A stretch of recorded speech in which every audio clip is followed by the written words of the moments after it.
የመጀመሪያው የደበደባት ማለት ድብደባ አንዷለም ጎሳ ያደረገባት ቀናይ ላይ ማለት ነው። ይሄ ደግሞ የቪዲዮ ለቅቄው ነበረ። የምታስታውሱ ከሆነ እዚህ አይኗ ጋር እንትን ያለው በጣም እንትን ብሎ ነበር። ምን አይነት ኤቪደንስ ነው የምንፈልገው? እሱን ዲፌንድ እያደረጋችሁ ያላችሁ ሰዎች ምን አይነት ማስረጃ ሲቀርብላችሁ ነው የምታምኑት? ከዚህ የመጀመሪያው የደበደባት ማለት ድብደባ አንዷለም ጎሳ ያደረገባት ቀናይ ላይ ማለት ነው።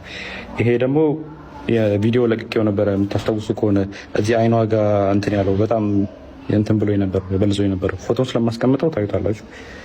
እዛ ላይ የነበረው የመጀመሪያው እሱ አለ። ኢቨን ከሳምንታት በኋላ ራሱ ሪከቨር አግታ ምናምን የሚያሳዩ እንትኖች አሉ። ሁሉም ከጋላሪያው ላይ ያገኘሁት ስቲል አለ። ከዛ በኋላ ደግሞ የእንትኑ አለ የኦክቶበር 14 2023 የእጇን ተሰብራ የታሸጋለች። ይህም ከስልኳ ላይ ነው ያለው። ከዛን ፌብሩዋሪ 29 2024 ይሄ ፎቶ እዚህ ላይ የምታዩት ከሆነ ጊታር ይዟል ይሄ። ስለዚህ ከዚህ በኋላ ይሄን ጊታር የሰበረበት ቀንና ሽጉጥ የተኮሰበት ቀን ነበር። አንድ ቀን ነው ይሄ የተከተረው። የዛን ቀን እኔ ነበርኩኝ ቤት ውስጥ ማለት ነው። ከዛም ጠዋት አንዷለም ያው ሌሊት አምሽቶ ነው የሚመጣው። በቃ ጠዋት ይነጋ አካባቢ ሲል ነው የሚመጣው ወደ 11 ሰዓት አካባቢ ምናምን እና ሁሌ የዛን ሰዓት ጭቅጭቅ አለ በአንዷለምና በቀናኒ በኩል ሁሌ በዛ ሰዓት ጭቅጭቅ አለ። ሁሌ ይቀያየራል። በቃ ጠዋት ይነጋ አካባቢ ሲመጣ ሁሌ ተቀያይሮ ነው የሚመጣው።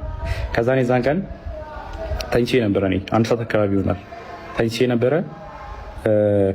እኔ ገስት ሩም ነበር የተኛሁት። ከዛን ቀናኒ ሮጣ ገባች። እኔ ያለሁበት ክላስ ማለት ነው።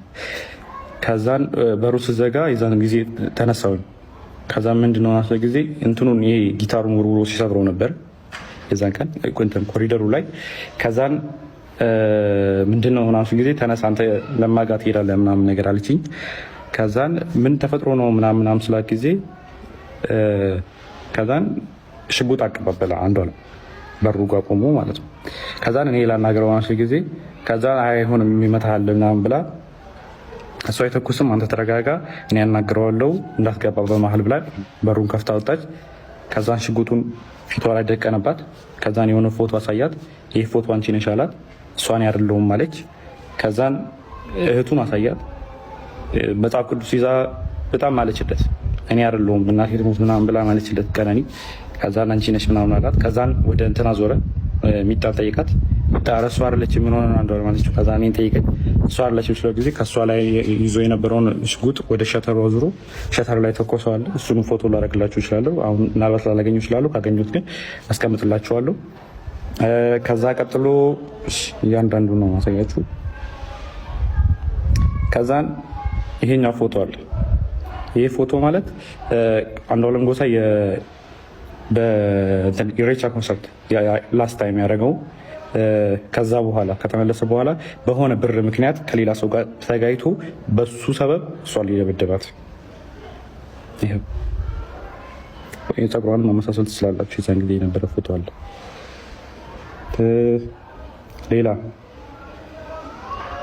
ሌላ ጃንዋሪ 27 2025 ይሄ ፎቶ አለ።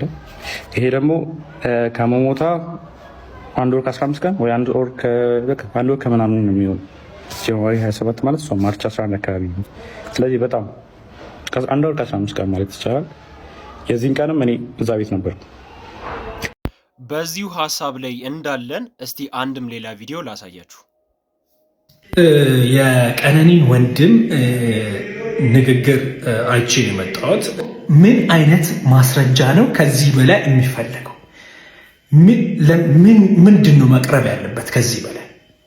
ምን አይነት ኤቪደንስ ነው የምንፈልገው? እሱን ዲፌንድ እያደረጋችሁ ያላችሁ ሰዎች ምን አይነት ማስረጃ ሲቀርብላችሁ ነው የምታምኑት? ከዚህ በላይ እቺ ልጅ ፍቅር ብላ መታ ከአንተ ጋር ኖረች እንጂ የኖረችው ህይወት እኮ የሲኦል ህይወት ነው።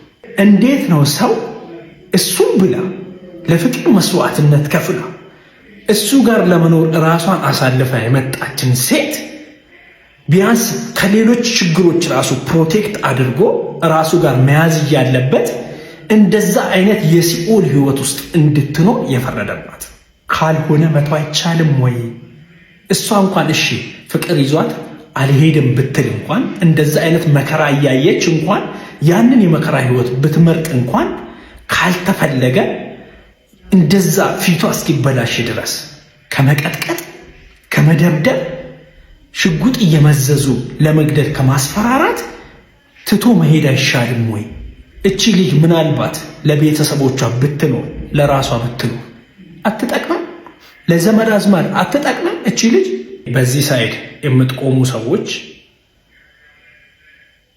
አይምሯቸውን መታየት እንዳለባቸው ነው ማስበው። ከዚህ በላይ ምንም አይነት መረጃ መምጣት አይችልም።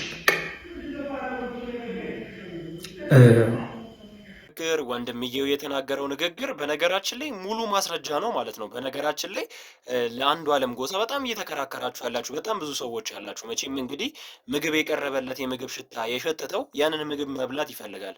ሲቀጠቅጣት የነበረ ሲያበልዛት የነበረ ሽጉጥ እያቀባበለ የሚያስፈራራት የነበረ ሰው መቼም ሊሰማት ወይም ደግሞ ጌሾ ሊያስወቅጣት ብቅል ሊያስወቅጣት እኮ አይደለም። ከዚህ በላይ እንግዲህ ምን እንደሚፈለግ በጣም ነው ጥያቄ እየፈጠረብኝ ያለው ነገር ማለት ነው። እህቶቻችን ላይ እየደረሰ ያለው ግፍ፣ እናቶች ላይ እየደረሰ ያለው በተለይ ሴቶች ላይ እየደረሰ ያለው ግፍ እስከ መቼ ድረስ ነው ዝም ብሎ እየተደመደመና እየተደፋፈነ የሚቆመው? እኔ ይሄ ነገር በጣም ነው እያሳሰበኝ ያለው። ይሄ ነገር አሁንም ዝም የሚባል ከሆነ ነገም ደግሞ ቤታችን ላይ እያንኳኳ መምጣቱ አይቀርም። ለምን ከተባለ ነገ ዛሬ በስነ ስርዓት ትልልቅዬ ፍትህ ትልልቅዬ ፍርድ የማይፈረድ ከሆነ ሌላም ሰው ይወጣና ታስሬ 6 ወር 1 ዓመት ታስሬ ይፈታለሁ የሚል እሳቤ ስላለው እባካችሁ ይህንን ነገር ይታሰብበት ማለት ፈልጋለሁ። አሁንም ነገም ቢሆን ለእህታችን ፍትህ ማለት ፈልጋለሁ። ሌላም እስቲ አንድ ቪዲዮ ደግሞ በጣም የገረመኝንና የከነከነኝን ቪዲዮ ላሳያችሁ እንዳረሳውና በፍርድ ሂደት ውስጥ ቀነኒ አካውንት ላይ 0.5 ሳንቲም አልተገኘም። ቶታሊ ያላትን በአካውንቷ ላይ ያለ ገንዘብ ጠቅላላ ባዶ አድርገውታል። ያልፎ ደግሞ ከወንጀል ጎን ለጎን የፍትሐ ብሔር ሂደት አለ። በፍትሐ ብሔር ሂደት ውስጥ ንብረት ምናምን የምጠይቁት በዚህ ሂደት ውስጥ ኋላ ላይ ከተፈታ በኋላ ነው እንደውም ፕሮሰስ ውስጥ የተገባው። ሲሄዱ ለምሳሌ ጣፎ ላይ ሰፊ ቦታ አላቸው ወደ 1000 ካሬ እንደዚህ እና አባትየው ሄዶ ሲያይ ሰዎቹ የማን ነው የነሱ ነው።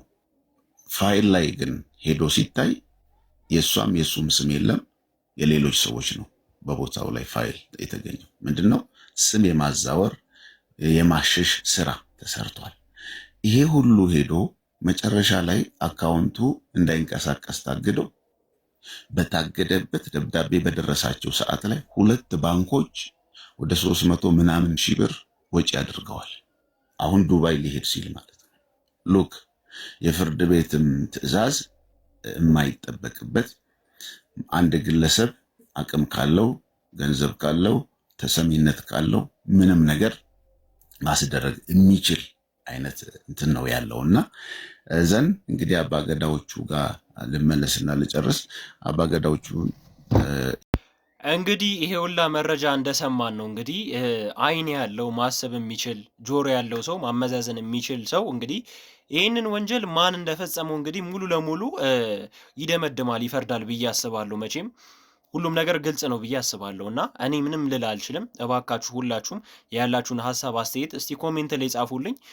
ሰብስክራይብ ማለት ማድረግ ደግሞ እንዳይረሳ። ሁላችሁም ሀሳብ አስተያየታችሁን ኮሜንት ላይ ጻፉ። ይመቻችሁ።